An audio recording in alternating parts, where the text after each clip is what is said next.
بسم اللہ الرحمن الرحیم۔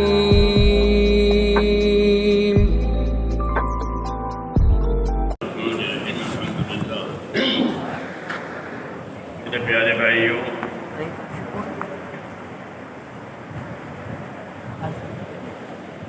ایک ہوتی ہے زندگی کی ضرورت، ایک ہوتا ہے زندگی کا مقصد۔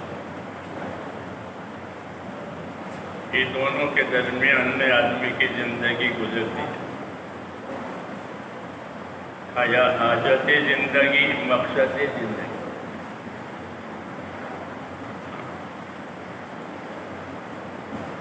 کیونکہ ہم انسان ہیں، سے ہماری زندگی کا مقصد بھی ہے۔ دوسری جتنی مخلوق ہے، انسانوں کے سوا، جناتوں کے سوا، ان کا معاملہ الگ ہے۔ ان کو مسخر کیا گیا ہے، یعنی ایک کام پر ان کو لگا دیا گیا، چاند ہو، سورج ہو، زمین، آسمان،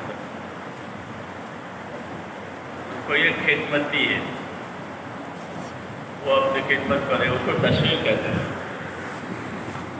ایک کام پر لگا دیا ہے، وَسَخَّرَ لَكُم مَّا فِي السَّمَاوَاتِ وَالْأَرْضِ، تمہارے لیے زمین آسمان کی سب چیزوں کو کام میں لگایا ہے۔ یہ کہا وَسَخَّرَ لَكُمُ الْبَحْرَ، تمہارے لیے سمندر کو کام میں لگایا ہے۔ ہاں، اس سب کو ہمارے کام میں لگایا ہے۔ تو آپ کو کس کام میں لگایا ہے؟ آسمان آپ کے کام میں ہے، زمین آپ کے کام میں ہے، ہوا آپ کے کام میں ہے، آگ آپ کے کام میں ہے۔ کوئی چیز ایسی نہیں جو آپ کے کام میں نہ ہو اور آپ کے لیے پیدا نہ کی گئی ہو۔ یہ سب آپ کے لیے پیدا کی گئی۔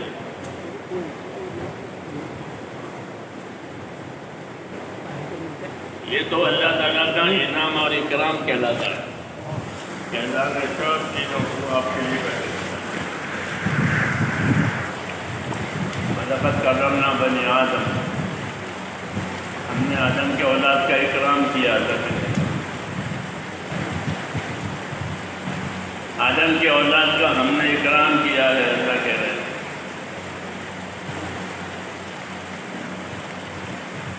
اللہ فرماتے تھے کہ آدم کے اولاد کا اکرام یہ ہوا کہ ہر جانور منہ لگا کے کھاتا ہے، چھوٹا ہو یا بڑا ہو، اس کا منہ نہیں لگے گا، اس کے لیے کھانا اوپر آئے گا۔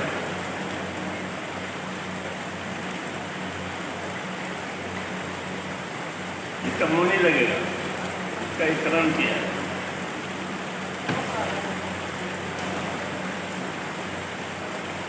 بلکہ اس کے لیے کھانا اوپر آئے گا۔ وَلَقَدْ كَرَّمْنَا بَنِي آدم، کہ ہم نے آدم کی اولاد کا اکرام کیا ہے۔ تو ضروریات زندگی میں بھی اکرام کیا ہے، کھانا اوپر آتا ہے۔ دوسرا، وَحَمَلْنَاهُمْ فِي الْبَرِّ وَالْبَحْرِ، کوئی جانور کسی دوسرے جانور پر سوار ہو کر کے نہیں دیکھا ہوگا آپ نے، دیکھا ہے کبھی کوئی جانور کسی دوسرے جانور پر سوار ہو؟ نہیں۔ لیکن آدمی جو ہے وہ کام سے بھی چلے گا اور سوار ہو کے بھی چلے گا، ان کا اکرام ہے۔ آپ گھوڑے پر بیٹھیں گے، ہاتھی پر بیٹھیں گے، ورنہ کوئی دوسرا جانور دوسرے جانور پر نہیں ہوتا سواری بنا کر۔ اکرام بتا رہے ہیں۔ حَمَلْنَاهُمْ فِي الْبَرِّ، ہم نے خشکی میں ان کو سوار کیا ہے۔ پانی ہو تو پانی پر ہی سوار کیا ہے، ورنہ مگر مچھولے سے پانی میں رہتے ہیں، پانی کے جانور۔ آپ کو ایسا نہیں ہے، آپ کو پانی پر سوار کیا، اکرام کر رہے ہیں. جہاں آپ کو پانی پر سوار کیا ہے، آپ کو خشکی پر سوار کیا ہے، آپ کا اکرام کیا ہے. یہ عام انسانوں کے لیے ہے، سب کے لیے. وَلَقَدْ كَرَّمْنَا بَنِي آدَمَ.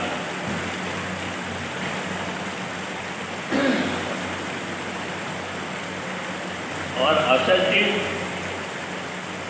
اکرام کی، کہ اصل اکرام کی چیز جو ہے وہ تو آدمی کا تقویٰ ہے، کہ آدمی کی زندگی میں تقویٰ آوے.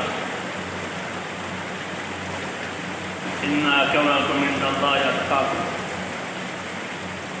اللہ کے ہاں سب سے زیادہ اکرام وہ ہے جو جتنا زیادہ پرہیزگار ہے. تقویٰ ملتا ہے اللہ کے ہاں. حضرت عمر فرماتے تھے ہم کو تقویٰ دیا گیا ہے، ہم کو أولئك الذين امتحن الله قلوبهم بالتقوى، کہ ہم کو تقویٰ دیا گیا ہے.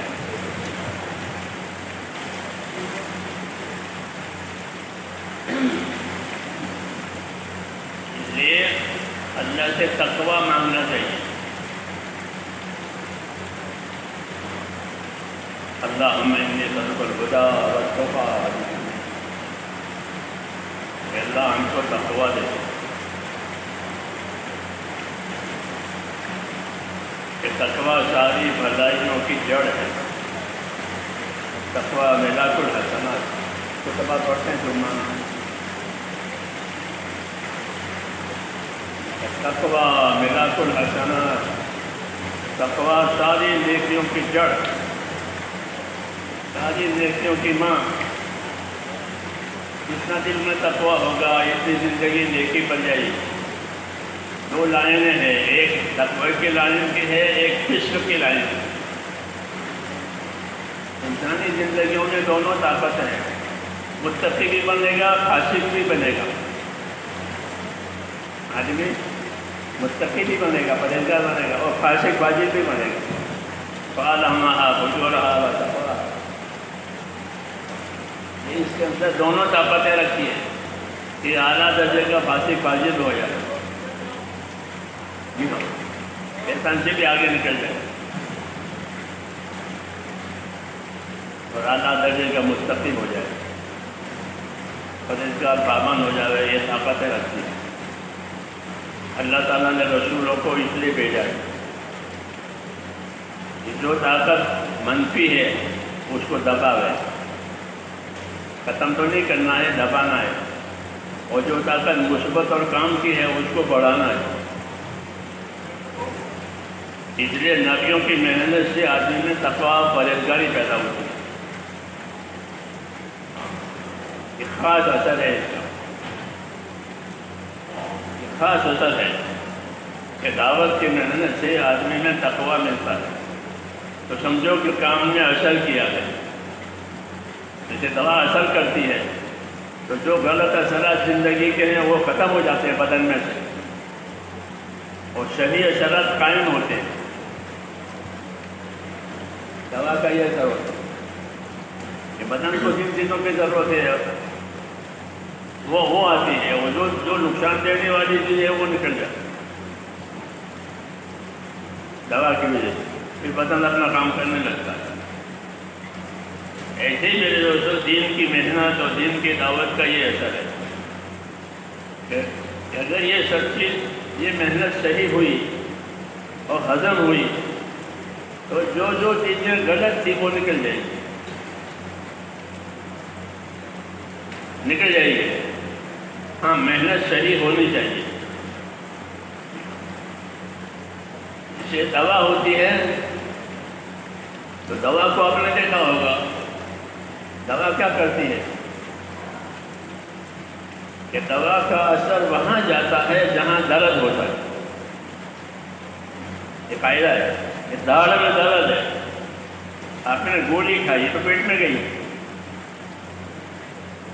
اور اثر کہاں جائے گا؟ کہتا ہے کیوں کہ درد میں درد ہے، اندر ایسا کنیکشن ہے. اور شفا کہاں جائے گی کہ جہاں بیماری ہے. یہ قاعدہ ہے، ہر کجا درد دوا انجا روت، ہر کجا رنج شفا انجا روت. جہاں درد ہوگا دوا وہاں جائے گی، جہاں بیماری ہوگی شفا وہاں جائے گی. یہ اندر قانون ہے، پرورش کا قانون ہے، تربیت کا بھی یہی قانون ہے کہ جو غلط بیماری اندر ہے وہ نکل گئی. جب آدمی اصل چیز کو لے گا، ایمان کو، مثلا ایمان لا الہ الا اللہ وہ ساری خیر کا ذریعہ ہے. جب ایمان پر آئے گا، ایمان کی محنت پر آئے گا، ایمان کے تقاضے پر آئے گا، تو ایمان کے خلاف کی چیزیں نکل جائیں گی. جو چیز ایمان کے خلاف ہو وہ نکلے گی. جیسے صحابہ کے بارے میں کہا وَلَٰكِنَّ اللَّهَ حَبَّبَ إِلَيْكُمُ الْإِيمَانَ وَزَيَّنَهُ فِي قُلُوبِكُمْ وَكَرَّهَ إِلَيْكُمُ الْكُفْرَ وَالْفُسُوقَ وَالْعِصْيَانَ. کہ اللہ نے تمہارے دلوں میں ایمان کی محبت پیدا کر دی، کیونکہ ایمان محبت کے لائق ہے. دوسری کوئی چیز محبت کے لائق نہیں ہے، کیونکہ ہر چیز آدمی سے ہٹ جائے گی. وہ یا ایمان لے کر جائے گا یا کفر لے کر جائے گا. دو ہی چیزیں، یا ایمان لے کے جائے گا دنیا سے یا کفر لے کے جائے گا. اللہ حفاظت فرمائے. تو ایمان ازل ہے، اللہ کا تعلق. تو اللہ کے تعلق کو پانی دینے کے لیے اللہ نے بہت سے اسباب پیدا کیے کہ اللہ کے ذکر سے اللہ کے تعلق کو پانی ملتا ہے، اللہ کی عبادت سے پانی ملتا ہے، اللہ کی دعوت سے پانی ملتا ہے، پیاری چیزیں قربان کرنے سے پانی ملتا ہے. یہ سب اس کے اسباب ہیں، ترقی کے اسباب. کہ پیاری چیز غلط کرو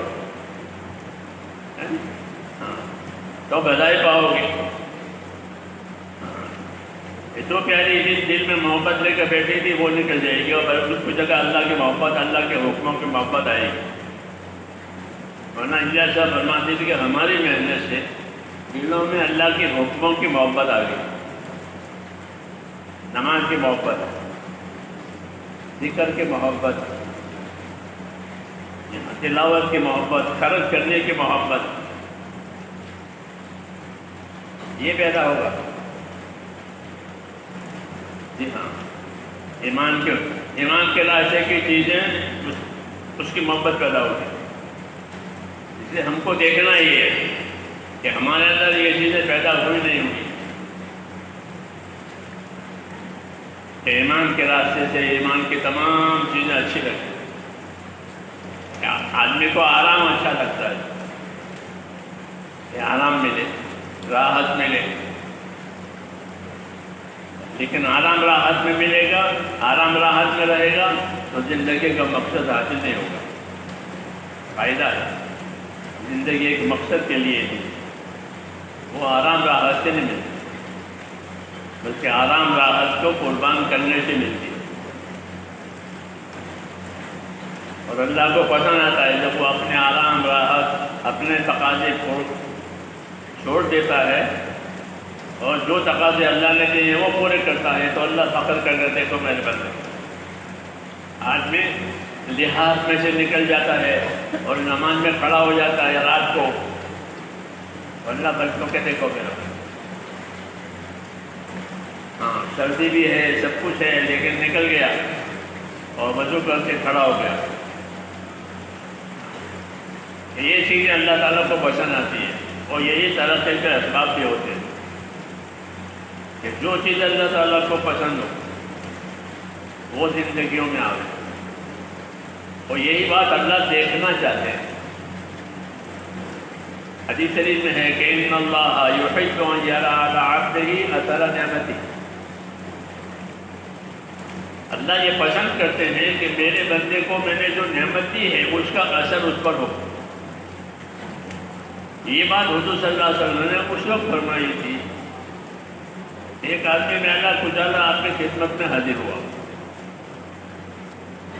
آپ نے فرمایا تمہارے پاس کپڑے نہیں ہیں؟ یہ بہت ہے، مان نہیں ہے کہ بہت ہے، میرے پاس تو لونڈی غلام بھی ہے، سب کچھ ہے۔ تو پھر فرماتے تو اس کو سمجھایا کہ ایسے حالت کیوں بنا رکھی ہے، میلا ہے، بال بکھرے ہوئے ہیں،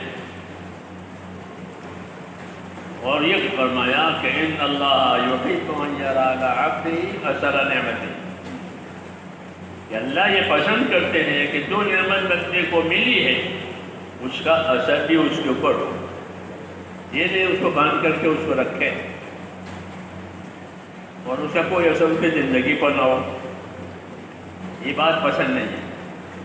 اللہ نے جو کھانا دیا ہے، پینا دیا ہے، کپڑا دیا ہے، تو نہا دھو کر کھا پی کر زندگی گزار، اس کو یہ نصیحت ہے۔ لیکن حدیث کے عموم سے یہ بات نکلتی ہے کہ جو بھی نعمت اللہ تعالیٰ دے اس کا اثر بندے کی زندگی پر ہونا چاہیے۔ ان اللہ یحب ان یری علی عبدہ اثر نعمتہ، کہ اللہ تعالیٰ نے جو نعمت دی ہے اس کا اثر اس کی زندگی پر ہونا چاہیے۔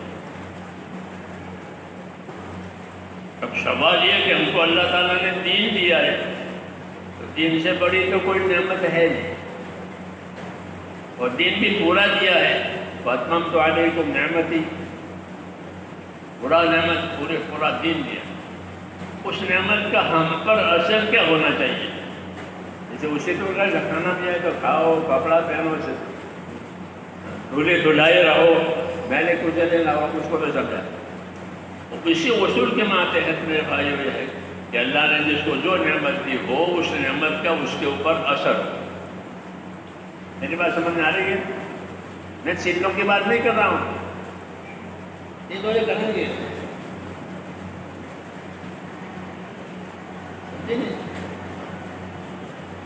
ہم نے کہ جو ہم کو دین دیا ہے اس کا کیا اثر ہونا چاہیے؟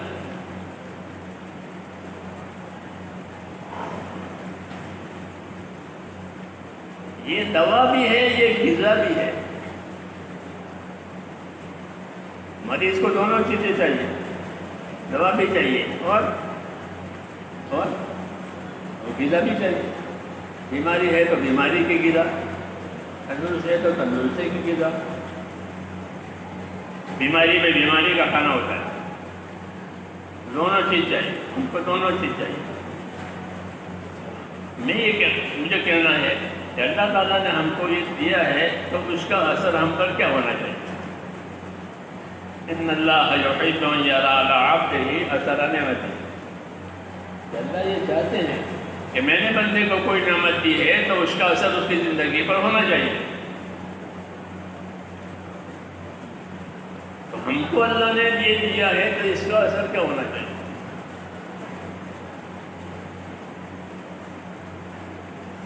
تو ہم اس کے لیے صحابہ کی زندگی دیکھیں گے کہ ان پر کیا اثر ہوا، کیونکہ ان کی زندگی ایسی ہے جن سے اللہ راضی ہو گیا ہے، پکی بات ہے۔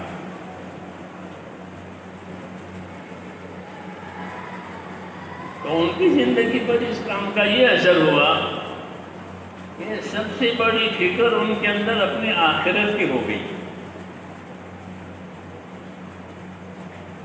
یہ اثر ہوا کہ آخرت کی فکر ان کے اوپر سب سے زیادہ ہو گئی،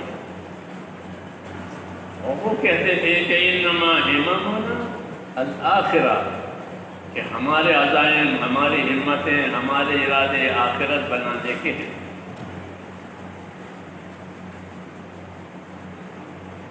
کہ آخرت بن جائے، یہ ہمارے ارادے ہیں، یہ ہمارے عزائم ہیں، اور یہی اصل ہے، یہی اصل ہے دین کی بنیاد۔ کہ دین اللہ تعالیٰ نے آخرت بنانے کے لیے دیا، کہ دنیا کی سلامتی اور آخرت کی نجات، یہ دونوں چیزیں دین سے وابستہ ہیں. دنیا کی سلامتی اور آخرت کی نجات یہ دین پر ہے.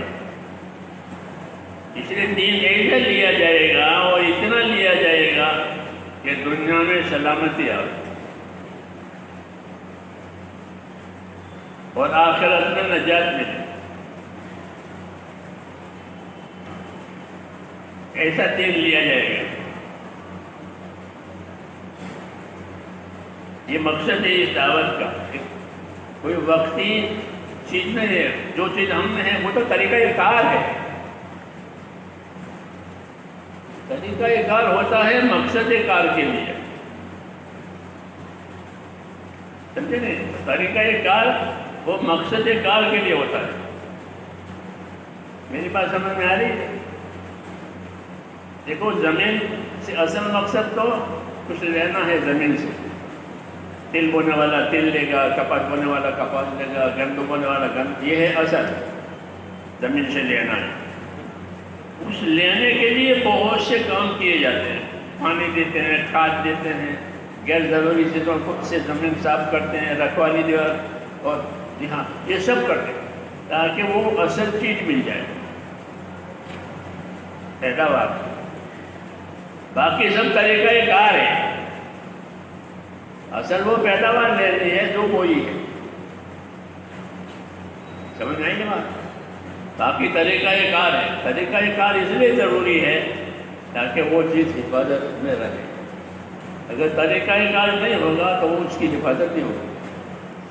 جانور کھا جائیں گے, دوسری چیزیں اگ جائے گی, غیر ضروری چیزیں اگے گی, تو نفع نہیں ہوگا. تو ایک چیز ہوتی ہے مقصد کار اور ایک چیز ہوتی ہے طریقہ کار. ان دونوں کے امتیاز کو سمجھنا ہے. اور دونوں ضروری ہے. ہل چلانا بھی ضروری ہے. حالانکہ ہل چلانے کو کچھ ملتا نہیں ہے. کھاد دینا بھی ضروری ہے, پانی دینا بھی ضروری ہے, رکھوالی وہ بھی ضروری ہے. اس میں کچھ ملتا نہیں ہے. لیکن جو مقصود ہے اس کی حفاظت اس سے ہے. تو بعض چیزیں برائے حفاظت ہوتی ہیں اور بعض چیزیں برائے منفعت ہوتی ہیں. یہ تو اس کی حفاظت کا سامان ہے, یہ اس کا اصلی نفع ہے. ایسے ہی اس کام میں کہ بعض چیزیں کہ وہ ہماری حفاظت کے لیے ہے. ان طریقوں پر رہیں گے تو ہماری حفاظت ہے. گھوڑا اچھا ہے, مثال کے طور پر کیا ہو, ابھی اس سے کچھ کام لینا ہے تو لمبی رسی اس کی ٹانگ میں اور ادھر کھونٹی میں اس کو چھوڑ دیتا, وہ چڑھتا رہتا ہے 24 گھنٹے لمبی رسی میں. کہیں جا نہیں سکتا, چلے گا. لمبی رسی کر دی ہے تاکہ وہ چڑھتا رہے, کبھی نہ جائے. اسی طرح اللہ تعالیٰ کی طرف سے ہمیں کچھ کامات پر ڈال دیا جاتا ہے تاکہ وہ ادھر ادھر نہ جائے. ادھر ادھر نہ جانے, مقصد زندگی پر رہے. اس لیے ہر زمانے میں طریقہ کار آتا ہے, بدلتا رہتا ہے. وہ اور نبی کی شریعت الگ الگ ہے. ہمارے یہاں 5 نمازیں تھیں, اس سے پہلے کم نمازیں تھیں. یہ کیوں؟ تاکہ یہ کام میں لگے رہے اور ان کی زندگی کا مقصد فوت نہ ہو جائے. نہیں تو ان کی زندگی کا مقصد فوت ہو جائے گا. اس لیے میرے دوستو, محنت عبادت ان دونوں کو جوڑا گیا ہے کہ محنت بھی کرو عبادت بھی کرو, محنت بھی کرو عبادت بھی کرو. محنت ہوگی تو عبادت کے تقاضے سمجھ میں آئیں گے, محنت نہیں ہوگی تو عبادت کے تقاضے بھی سمجھ میں نہیں آئیں گے. جس زمانے میں محنت نہیں تھی اس زمانے میں مسجدیں ویران تھی. مسجد میں ڈر لگتا تھا. ہم جب چھوٹے تھے تو مسجد میں جانا ڈر لگے کیونکہ وہ ویران ہے. اندر جنات ہے, لوگ کہتے ہیں مسجد میں جنات ہے. بہت ڈر لگے مسجد میں جانا. کیوں؟ کہ وہ ویران ہے. اس لیے میرے دوستوں, جو طریقہ کار ہوتا ہے وہ مقصد کار کے لیے مددگار ہوتا ہے۔ اب ہمیں سمجھنا ہے کہ ہماری زندگی کا مقصد کیا ہے، ہمیں کس سطح پر اللہ ڈالنا چاہتے ہیں۔ تو جتنے طریقہ کار ہیں وہ مقصد کار کے لیے، تبلیغ ہوئی، مسجد ہوئی، خانقاہ ہوئی، مدرسے ہوئے، یہ سب طریقہ کار ہے اور یہ سب صحیح ہے، یہ سب صحیح ہے، اپنی جگہ ضروری ہے۔ ان سے کیا چاہا جاتا ہے کہ ان سے ایک ہی بات چاہی جائے، وہ ہے کہ وہ اپنے نبی کا اتباع کریں، یہ آخری ہے۔ تمام کام مسجدوں کے، مدرسوں کے، تبلیغ کے، یہ کیا کرانا چاہتے ہیں؟ کیا کرانا چاہتے ہیں کہ اپنے نبی کا اتباع کرو۔ اتباع پر جا کر بات ختم ہو جائے گی، آگے نہیں۔ پھر اتباع کی دو قسمیں، ایک ہم اتباع والے، امت اتباع کرے گی نبی کا، نبی اتباع کرے گا وحی کا، بس۔ نبی کس کا اتباع کرے گا؟ وحی کا۔ وَاتَّبِعْ مَا يُوحَىٰ إِلَيْكَ، اے نبی جو وحی آپ پر آئی ہے آپ اس کے پابند رہیں، تو آپ اس کے بہت سختی سے پابند رہتے ہیں، بہت سختی سے۔ انبیاء کرام کی یہ عادت ہوتی ہے کہ وہ اپنے کام میں بہت تیز ہوتے ہیں۔ إِنَّهُمْ كَانُوا يُسَارِعُونَ فِي الْخَيْرَاتِ، تو وہ نیکی کے کاموں میں بہت جلدی بڑھتے تھے۔ عائشہ فرماتی تھی رضی اللہ عنہا، تو وہ جو ہمارے ساتھ بیٹھتے تھے، آدمی بیٹھتا اپنے گھر میں بچوں کے ساتھ، لیکن اذان ہوتی تو ایسے اٹھ کر چلے جاتے ہیں، کیا کچھ پتہ ہی نہیں ہے اس کے بعد بیٹھے تھے، کون بیٹھتا۔ یہ مقصد کی بات آ گئی، اللہ کی عبادت کی بات آ گئی، تو آپ کیا پوچھ رہے؟ تو یہ نبیوں کا طریقہ ہوتا ہے کہ وہ اپنے مقصد میں بہت پکے ہوتے ہیں، ان میں سستی کی تو کوئی سوال ہی نہیں پیدا ہوتا، بلکہ وہ اس میں جلدی کرتے ہیں۔ کیوں؟ تو میں نے کہا ہمارے ذمہ میرے دوستوں ہے نبی کا اتباع، تمام محنتوں کا یہی خلاصہ ہے کہ زندگی نبی کے رنگ میں رنگ جائے، اور یہ بات انفرادی زندگیوں میں دیکھی جائے گی، اجتماعی میں نہیں دیکھی جائے گی۔ اجتماعی میں تو یہی ہوگا، اجتماعی میں تو یہی ہوگا۔ جیسے اجتماعی نماز بعد سب ایک پڑھیں گے، کسی نماز کیسی ہے وہ انفرادی طور پر دیکھی جائے گی کہ ہر آدمی اپنی نماز کو دیکھے وہ کیسی ہے، ورنہ سب جماعت سے نماز پڑھیں گے۔ اس طرح ہمارے کام کی اجتماعی شکل تو یہی ہوگی، لیکن اجتماعی شکل کا اثر یہ ہے کہ ان کے اس کی اپنی انفرادی زندگی جو ہے وہ نبی کے اتباع پر آتی ہے۔ اسے کمپنی بنا کر کاروبار کرتے ہیں کمپنی والے، تو اس کا مقصد کیا ہوتا ہے کہ کمپنی کا ہر ممبر مالدار ہو جائے، یہ ہوتا ہے نا۔ کوئی کمپنی بنا کر کام کیا، کیا مقصد ہے کہ کمپنی کا ہر ممبر مالدار ہو جائے۔ جماعت بنا کر کام کیا کہ جماعت کا ہر ممبر دیندار ہو جائے۔ یہ انفرادی زندگی میں دیکھا جائے کتنی دینداری ہے، جیسے انفرادی زندگی میں دیکھا جائے کتنی مالداری ہے۔ وَلْتَنْظُرْ نَفْسٌ مَّا قَدَّمَتْ لِغَدٍ، ہر آدمی سوچا کرے کہ میں نے اپنے آخرت کے لیے کیا کہ انفرادی بات کرے اللہ، ہر آدمی سوچا کرے، یہ نہیں کہ ہم تو جماعتوں میں ہیں اور اس پر قناعت کریں کہ ہم جاتے ہیں آتے ہیں نکلتے ہیں آتے ہیں، ٹھیک ہے، لیکن اس کا انفرادی زندگی پر کیا اثر پڑا یہ دیکھو۔ جسے کمپنی کے بنا کر کام کرتے ہیں تو یہ کمپنی کے ہر ممبر پر مالی زندگی اور مالی حالت کیسی ہوئی یہی دیکھتے ہیں۔ کمپنی بنا کر کاروبار کر کے مالی حالت کیسی ہوئی، جماعت بنا کر کام کر کے دیکھیں انفرادی زندگی کیسی ہوئی۔ ہاں، اسی بات کوئی کہتا نہیں ہے بات، اس لیے قناعت ہو گئی کہ ہم تو ہیں ہم تو ہیں ہم تو ہیں، اور ہم تو ہیں میں بہت سے اعمال کم ہو گئے. میں تو اپنی مسجد میں مر گئے تو مگر لوگ تو نوافل میں 17 رکعت پڑھتے ہیں، عشاء کی تبلیغ والے نہیں پڑھتے. ہاں آجابا کر بیٹھ جاتے ہیں اور نوافل چھوڑ دیتے ہیں. وہ جو تبلیغ میں نہیں جاتے وہ 17 رکعت پڑھتے ہیں.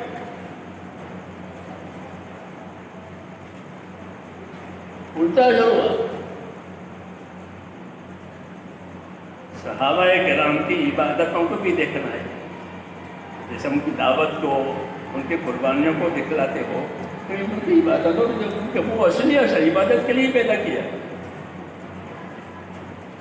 کہ عبادت کا کتنا شوق پیدا ہوا. ہاں فضائل میں پڑھا کہ ہر صحابی روزانہ ایک منزل پڑھتا تھا. عام معمول تھا قرآن شریف کے ایک منزل پڑھنا. فضائل میں لکھا ہوا ہے. مثال کیا رہا ہے.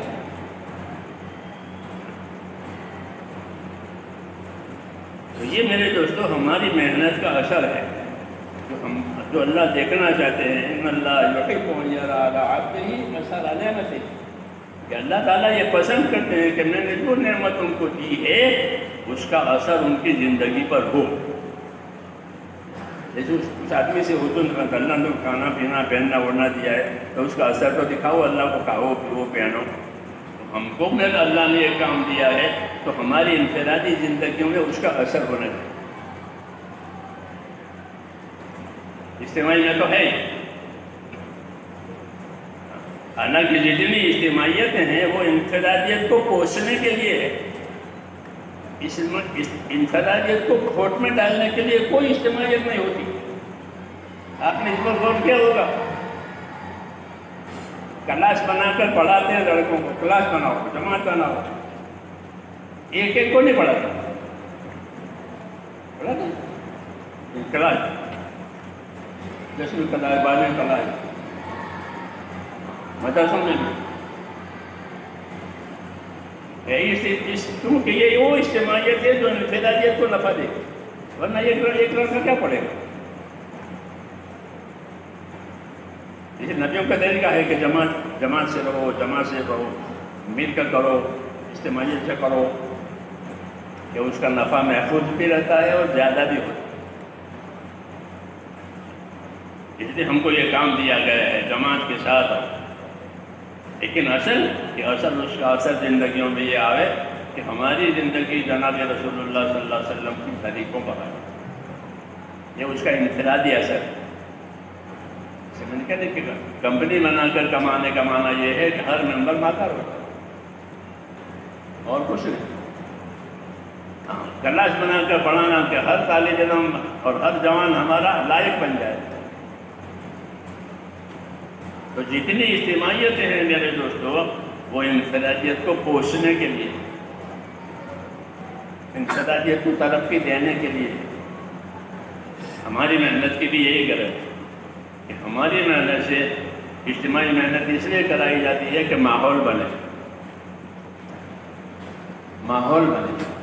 جیسے کسی راستے پر لوگ بار بار جائیں گے تو وہ راستہ ہو جاتا ہے کچا.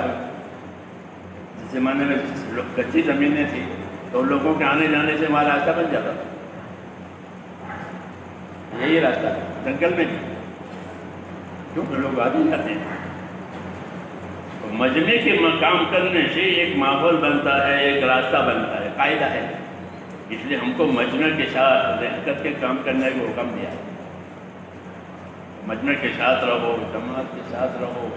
جماعت سے جو کٹے گا وہ دوزخ میں کٹ کے گرے گا. فی النار. جو جماعت سے کٹو کہ اس کی خیر نہیں. مل کرو کہ تمہارے رہنے سے راستے بنائیں گے دوسروں کے لیے تو تم خیر کا ذریعہ بنو گے. کہ دعوت کا ایک اثر یہ بھی ہے کہ ہم اپنے لیے اور دوسروں کے لیے خیر کا ذریعہ بنتے ہیں. اور خوش نصیب ہے وہ بندہ کہ جس کو اللہ خیر کے پھیلنے کا، شر کے مٹنے کا ذریعہ بنائے. حدیثوں میں کہ خوش نصیب ہے وہ بندہ کہ جس کو اللہ خیر کے پھیلنے کا، شر کے مٹنے کا ذریعہ بنائے. اب خیر اور شر کی کوئی حد نہیں ہے. خیر اور شر کی کوئی حد نہیں ہے.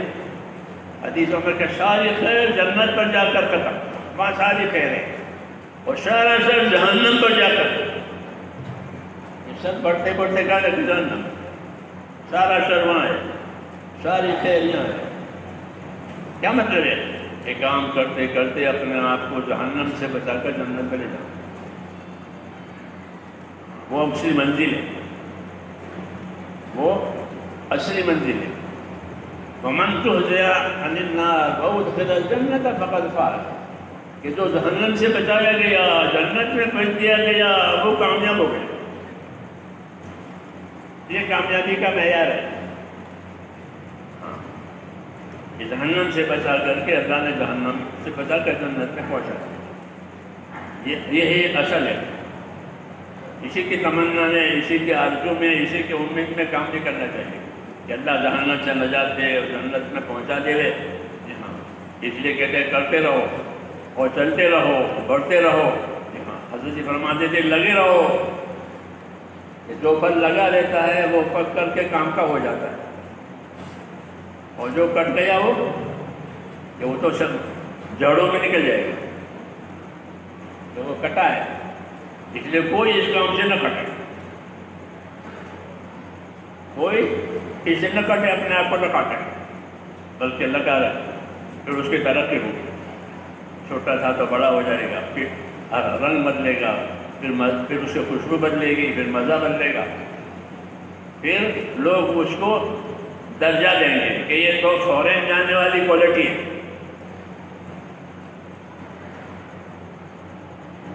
ہاں، یہ باہر جا سکتا ہے یہ مال، اور یہ اندر رہ سکتا ہے۔ یہ لوگ درجہ دیتے ہیں مالوں کو، دیتے نہیں دیتے، ہر مال باہر نہیں جاتا، ہر شکر باہر نہیں جاتی، شکر بہت بنتی ہے گجرات میں، ہر شکر باہر نہیں جاتی، باہر جانے والی شکر الگ ہوتی۔ ایسے ہی کہ آدمی کام کرے گا، پھر اللہ تعالیٰ کے ہاں اس کا درجہ ہوگا، پھر اللہ اس سے کام لیں گے، اللہ اس سے کام لیں گے۔ اصل کام لینے والا کون ہے؟ اللہم انا، مسلم دعا ہے، اللہم انا قلوبنا ونواسینا وجوارحنا بیدک۔ یہ معصور دعا ہے، مولانا جیسا صاحب اس کو بہت پڑھتے ہیں کہ اللہم انا قلوبنا، یا اللہ ہمارے دل، ہمارے اعضاء و جوارح اور ہمارا وجود، یہ سب تیرے قبضے میں، یہ سب تیرے قبضے میں۔ اللہم ان قلوبنا ونواسینا وجوارحنا بیدک، یہ قبضے کو کہتے ہیں عربی میں۔ ایک ہوتی ہے ملکیت، ایک ہوتا ہے قبضہ، دونوں میں فرق ہے، دونوں میں فرق ہے۔ یہ گھر میرا ہے مگر میرے قبضے میں نہیں ہے، کرایہ پر دیا ہے، تو کہتے ہیں اللہ سب چیزیں تیرے قبضے میں، کسی بات نہیں ہے، ہماری سب چیزیں تیرے قبضے میں۔ یت قبضے کو کہتے ہیں اپنے، ہماری سب چیزیں تیرے قبضے میں، دل ہو، زبان ہو، ہاتھ پاؤں ہو، سب تیرے قبضے میں۔ جب تیرا قبضہ ساری چیزوں پر ہے تو ہماری درخواست یہ ہے، وَإِذَا فَعَلْتَ ذَلِكَ بِنَا، جب آپ نے ساری چیزیں ہماری اپنے قبضے میں رکھی ہے تو کُنْ أَنْتَ وَلِيًّنَا، تو ہمارا مددگار بن جا، ہمارے خلاف نہ جا، ہمارا مددگار بن جا، کُنْ أَنْتَ وَلِيًّنَا، ہمارا مددگار بن جا، وَاهْدِنَا إِلَىٰ سَوَاءِ السَّبِيلِ، اور صحیح راستے پر ہماری رہبری کر۔ یہ مشروط دعا ہے، یہ مانگی جانی چاہیے، مانگنا چاہیے۔ ایک یہ دعا مانگنی چاہیے، دوسری ایک دعا ہے اس کو مانگتے رہنا چاہیے، وہ ہے رب اعِنِّی علی ذکرک و شکرک و حسن عبادتک۔ بات دعاؤں کے بارے میں علماء کی یہ ہے، اشارہ ہے کہ یہ دعا ہر ایک مانگا کرے اللہ سے، رب اعِنِّی علی ذکرک و شکرک و حسن عبادتک، نمازوں کے بعد مانگی جاتی ہے۔ یہ سب یاد کرے، اس کو دعا یاد کرنا ضروری ہے۔ ہاں، خالی محنت نہیں، محنت علم و ذکر کے ساتھ، جیسے خالی چکی نہیں، اس کے ساتھ ہی ادھر دانا ہے ادھر آٹا ہے۔ چکی کے ساتھ کیا ہوتا ہے؟ ایک بازو بہنوں ایک بازو لوٹ. ہاں یہ خالی جگہ کیا بازو بہنوں سے کیا بازو لوٹ. تو علم و ذکر تبلیغ علم و ذکر کے ساتھ جسے چکی ادھر دانا ادھر آٹا. اس لیے تبلیغ کے ساتھ ساتھ میرے دوستو ہمارا اس کام میں علم و ذکر بڑھنا چاہیے. آپ کو جو کہ کون سا علم بڑھا ہے؟ ہمارے بزرگوں نے فضائل کا علم بڑھاؤ. کون سا علم؟ جو عمل کرو آپ کو اس کی فضیلت معلوم ہونی چاہیے. تاجر صابن بیچے گا تو اس کو معلوم ہے کہ صابن میری دکان میں اتنے میں آیا ہے اتنے میں جا رہا ہے. کوئی تاجر ایسا ہے کہ جس کو کوئی آئٹم بیچے اور پتہ نہیں کتنے میں آئی کتنے میں گئی؟ ایسا ہے؟ ہمارے فضائل کی یہی بات ہے کہ جو عمل کرو اس کی فضیلت آپ کے سامنے ہے. اتنی فضائل کی کتابیں لکھوائی گئی ورنہ مولانا تھانوی رحمۃ اللہ علیہ کی کتاب جزاء الاعمال تھی پہلے بڑی لمبی ذرا دقیق ہے تو یہ فضائل لکھوائے.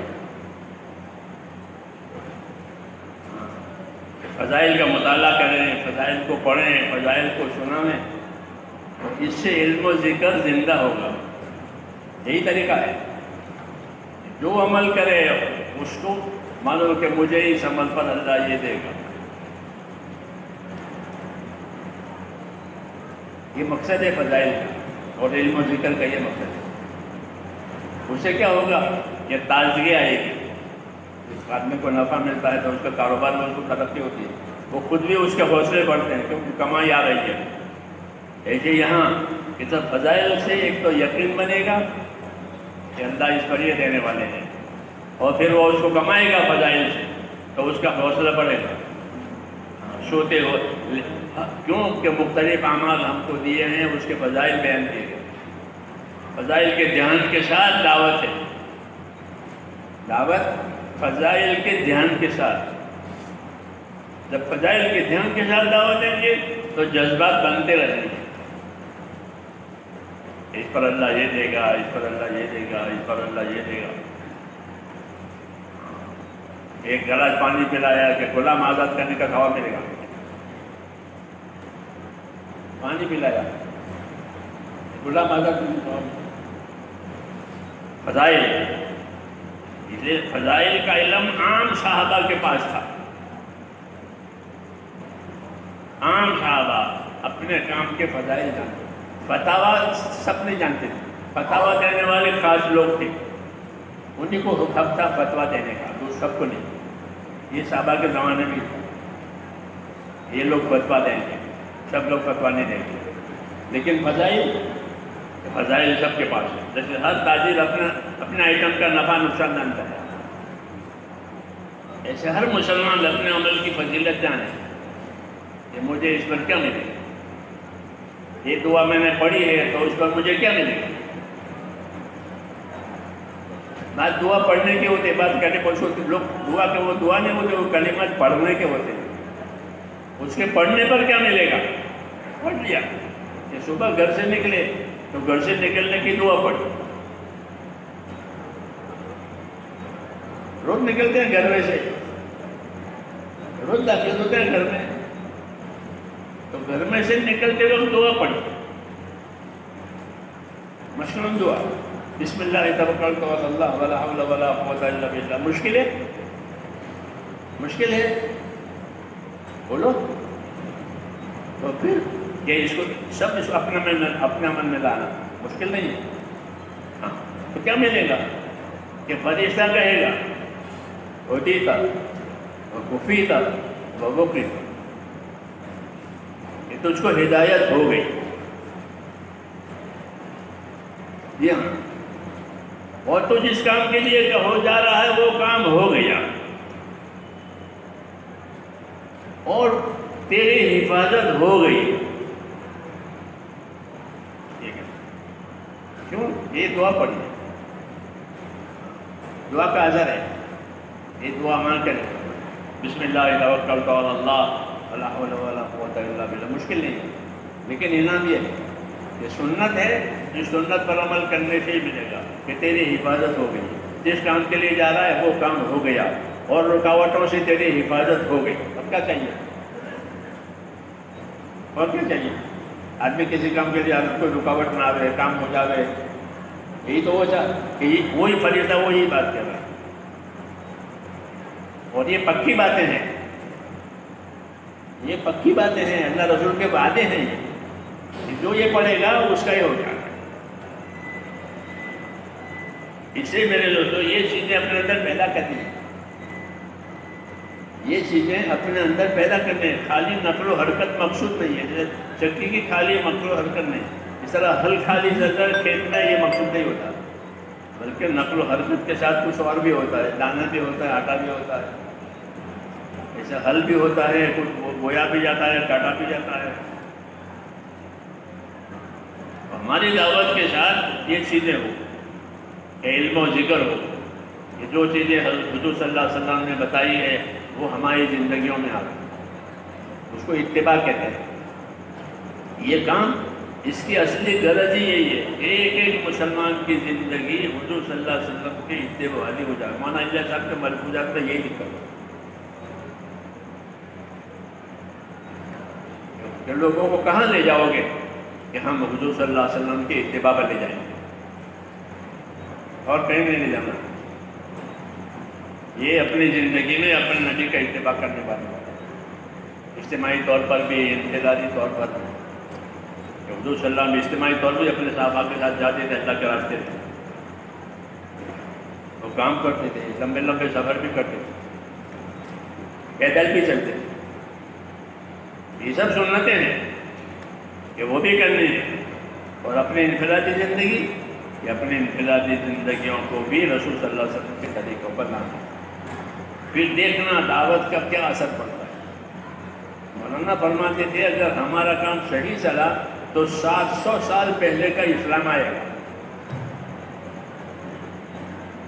700 سال پہلے مسلمانوں کی جو دینی زندگی تھی وہ آئی، ایسی ویزا بنے، ایسے امید بتاتے تھے۔ اگر ہمارا کام صحیح طریقے پر چلا جیسا چلنا چاہیے تو 700 سال پہلے مسلمانوں میں جو اسلامی زندگی تھی وہ آئی، ایسی بڑی بڑی امیدیں دلاتے تھے، اور ان کی بات بہت پکی ہوتی تھی، بہت پکی۔ اس لیے میرے جو یہ بڑا کام ہم کو دیا، بہت بڑا کام دیا، نبوت کا کام، نبوت کا کام۔ کہ نبوت کے کام کا کیا اثر ہے؟ کہ نبوت کے کام کا اثر نصرت ہے،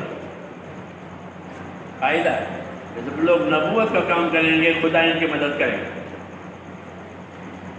جسے نبوت کے خلاف کرے تو ان پر مصیبتیں آئے گی، اور نبوت کا کام کریں گے تو کہ نصرتیں آئے گی، مددیں آئے گی۔ مدد کا آنے کا مطلب یہ ہوتا ہے کہ لوگوں کے لیے اللہ کی طرف روز بروز دوڑتے چل جائیں گے، یہاں تک کہ دشمن دوست ہو جائیں گے، دشمن دوست ہو جائیں گے۔ حضور صلی اللہ علیہ وسلم کی دعوت سے ہی ہوا کہ جو آپ کے دشمن تھے ان کو بھی سمجھ میں آ گیا کہ ہم غلطی پر ہیں۔ بات جیتتی تھی، ابو جہل تھا، ابو لہب تھا، یہ سب کے ہر زمانے میں جیتتی ہوتے، ان کو بات سمجھ میں آتی ہے لیکن وہ مانتے نہیں۔ ابو جہل کہتا تھا کہ شہید تو ان کا ہی ہے۔ ہاں، مغیرہ بن شعبہ یہ دونوں بات کر رہے تھے اور حضور وہاں سے گزرے، تو حضور نے ابو جہل کو دعوت دی۔ آپ ان کی دعوت کو کبھی نہیں، ابو الحکم کہہ کر کے اس کو دعوت ابو جہل نے کہا، تو وہ کہنے لگا کہ محمد تم ابھی ہم سے نا امید نہیں ہوئے؟ یعنی میں اتنا جیتتی ہوں، ابھی تو آپ نا امید، تو نبی کیوں نا امید ہوگا؟ ہدایت تو اللہ کے ہاتھ میں ہے، نبی نا امید نہیں ہوتا، ہدایت اللہ دے گا، ہم تو اپنا کام کریں گے۔ لیکن وہ اتنا ضدی تھا،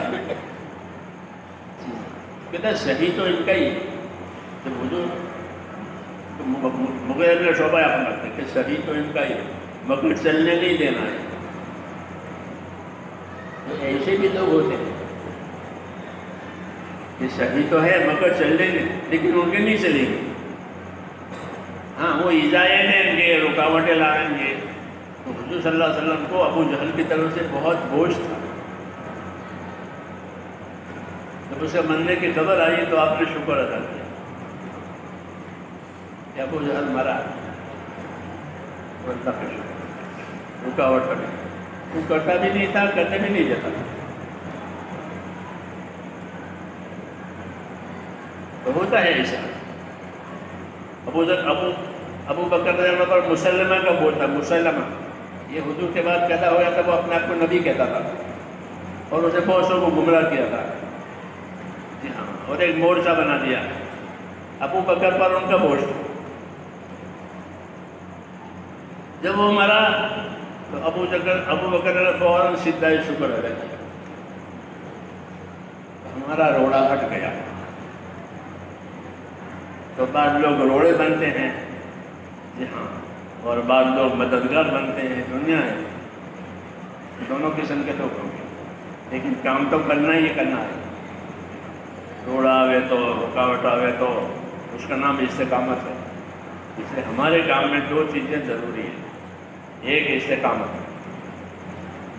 ایک استقامت کے پابندی سے کام کرو. انفرادی اعمال کی بھی پابندی, اجتماعی اعمال کی بھی پابندی, تاکہ یہ رواج نہ بنے. نہیں تو یہ رواج بنے گا. یہ رواج ہے, نکلتے ہیں رواج ہے, نکلتے نہ رواج. طریقہ ہے, رواج نہیں ہمارے پاس. ہم تو طریقے کی دعوت ہے. طریقے اس لیے اپنے آپ کو پابند کریں انفرادی زندگی میں, اجتماعی حالت میں, تو پھر وہ دین بنے گا. ایک ہماری ذمہ داری ہے استقامت, ہر حال میں پابند رہے اور درمیانی چال چلے. یہ بھی حکم ہے, استقامت کے ساتھ رہو اور درمیانی چال چلو. کیوں کہ درمیانی چال چلو گے تو دور تک جاؤ گے, اور جوش میں چلے تو کہ پھر تھک کے بیٹھ جاؤ گے. ہاں, تھک کے بیٹھ جائیں گے. شروع میں جب حیدرآباد گئے تھے ہم لوگ, شروع کا وقت میرا حیدرآباد میں لگا, بہت زمانہ ہو گیا. تو ایک صاحب اپنا گود میں بچہ لے کر کھڑے. لوگوں نے کہا کہ یہ شروع میں جماعت میں لگے تھے اور کہا کہ میں نکلتا ہوں, جب تک اسلام نہ پھیلے نہیں آؤں گا.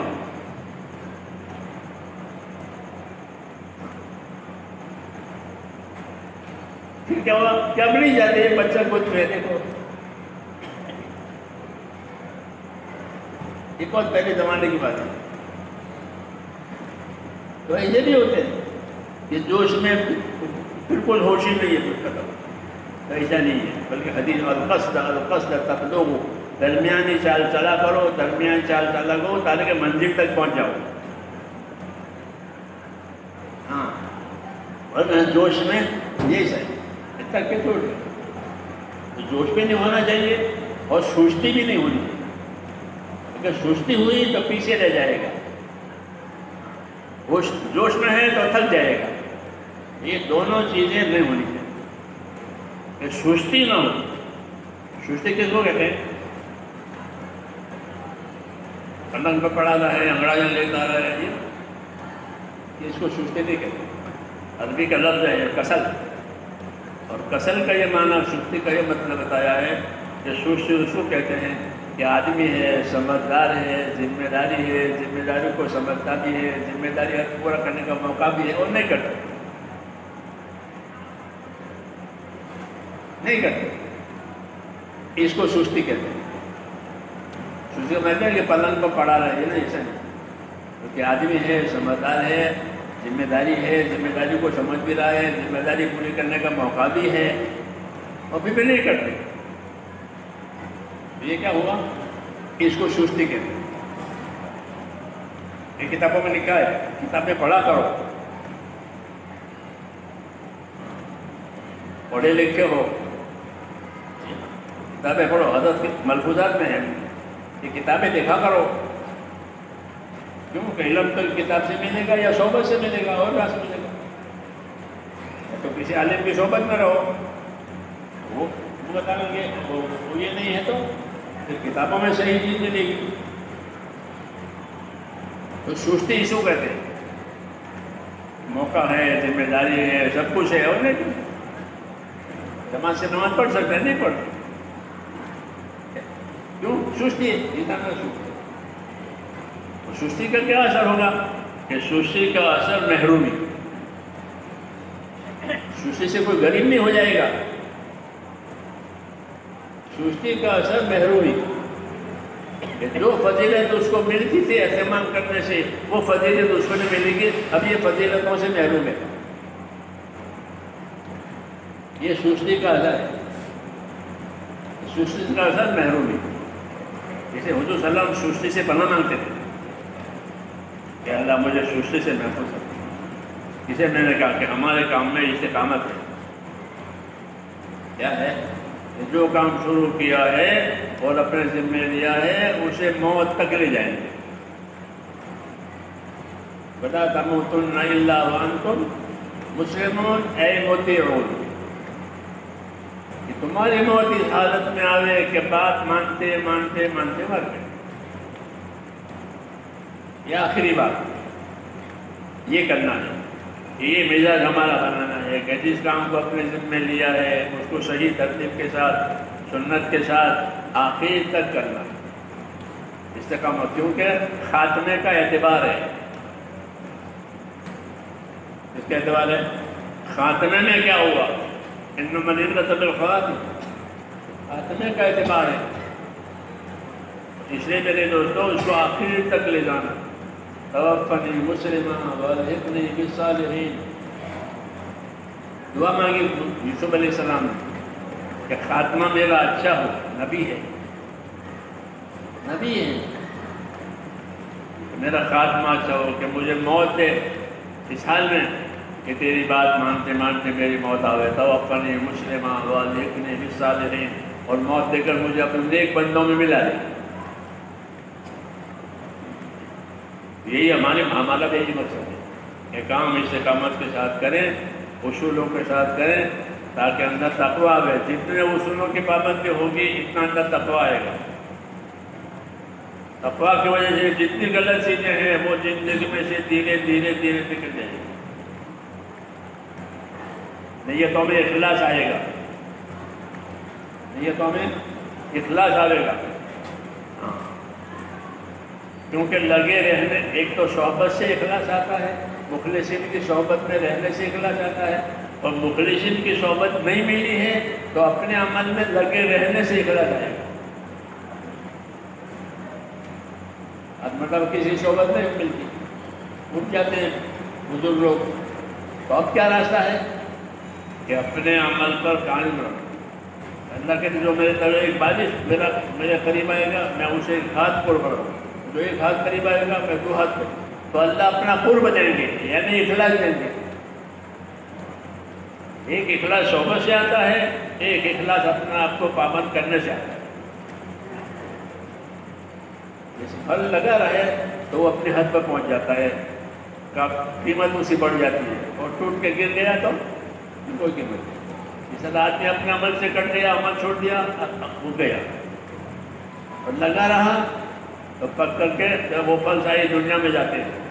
ایسے اللہ تعالیٰ اس کو پوری دنیا میں کام کرنے کے لائق بنائے گا. یہ پوری دنیا میں کام کر سکے گا. اسے وہ پھل دنیا میں جاتے ہیں. ایسے یہ بھی تو استقامت کا یہ اثر ہوتا ہے کہ استقامت کی وجہ سے صلاحیتیں صحیح لگتی ہے. اس لیے ہم اپنے کام میں استقامت, اور دوسرا کہ اپنے کام میں نصرت, یہ دوسرا کام ہے. استقامت کا تعلق انفرادی زندگی سے, نصرت کا تعلق اجتماعیت سے, کہ مل جل کے مدد کرو. ایک آدمی کیا مدد کرے گا, ایک آدمی کیا مدد کرے گا. کونوا انصار اللہ, کونوا انصار اللہ, تم سب کے سب دین کے مددگار بنو. تو نصرت اجتماعیت, نصرت میں اجتماعیت ہے, اور استقامت انفرادیت میں ہے. تو ہم اپنی ذاتی زندگی میں بھی استقامت کے ساتھ رہیں, فرائض کی پابندی، سنتوں کی پابندی، حلال حرام اس کو دیکھ کر چلنا، یہ سب انفراد، زکوٰۃ پوری دینا، نمازیں پوری کرنا، روزے، سب اپنے فرائض کو صحیح ادا کرنا، حرام سے بچنا، یہ بھی اس میں داخل ہے۔ یہ نہیں کہ بھائی چلے دے تو کب ہو گیا، کب نہیں ہوگا، چلے دے 4 مہینے دے یہ کافی نہیں ہے۔ جو فرائض ہیں اس کی ادائیگی، جو حرام ہے اس سے بچنا۔ تیسرا، جو حقوق ہمارے اوپر آ رہے ہیں دوسروں کے، وہ حقوق ادا کرنا۔ اس کام میں یہ طاقت ہے کہ اگر اس کام میں آدمی لگا رہا تو یہ تینوں چیزوں میں کامیاب ہو جائے گا۔ فرائض ادا کرے گا، جو فوت ہے وہ بھی ادا کرے گا، جو حاضر فرائض ہیں روز روز کے وہ بھی ادا کرے گا۔ حرام سے بچنے کی طاقت اس کام سے پیدا ہوتی ہے۔ ہاں، اللہ تعالیٰ نے کام کروایا پھر چیزیں حرام کی، ورنہ سلامتی کے لوگ نماز میں آتے تھے تو ان کو یہ نہیں کہا کہ نماز میں پڑھو اور شراب مت پیو، بلکہ تمہیں نشے کا اثر ہوتا ہے نماز میں بتاؤ، رات غلط پڑھو گے۔ ہاں، کیوں؟ کبھی حرام سے بچنے کی طاقت نہیں تھی، جب ان کے اندر حرام سے بچنے کی طاقت پیدا ہوئی پھر حرام کرتے، تو ایک دم حرام سے بچنے کی طاقت نہیں ہوتی، ایک دم فرائض کی طاقت بھی نہیں ہوتی۔ اس محنت سے دونوں باتیں پیدا ہوتی ہیں کہ فرائض ادا کرے گا، حرام سے بچے گا، اور دوسروں کے جو حقوق ہوں گے وہ ادا کرے گا۔ کیوں؟ ایمان میں طاقت بڑھتی ہے تو یہ چیزیں پیدا ہوتی ہیں۔ اس لیے اپنے ایمان میں تازگی اور طاقت پیدا کرانی ہے، یہ بھی اس کام کا مقصد ہے کہ اپنے ایمان میں طاقت پیدا کرو تاکہ حرام سے بچنا، فرائض کا ادا ہونا اور حقوق کی ادائیگی، یہ صحیح زندگی کہلاتی ہے، حیات طیبہ، پاک زندگی اس کو کہتے ہیں۔ یہ تینوں چیزیں ہو جاتی ہیں، اس کام سے یہ چیزیں پیدا ہوتی ہیں، اسے اس کا اہتمام کرنا ہے، اور بار بار اللہ کے راستے میں نکلنے کا تقاضا ہوتا ہے۔ اب فرماتے تھے بار بار نکلو، بار بار نکلو، تاکہ یہ تقاضے پورے ہو جائیں کہ فرائض ادا ہو جانے، حرام سے بچنا نصیب ہو جانے، لوگوں کے حقوق ہیں، اللہ کے جو حقوق ہیں وہ ادا ہو جانے، یہ طاقت ایسے پیدا ہوتی ہے۔ اس لیے اس کے تقاضے ہیں کہ بار بار نکلو، بار بار چلو، اس کی فضا بناؤ، اس کا ماحول بناؤ تاکہ ہر ایک کے لیے آسان ہو جائے۔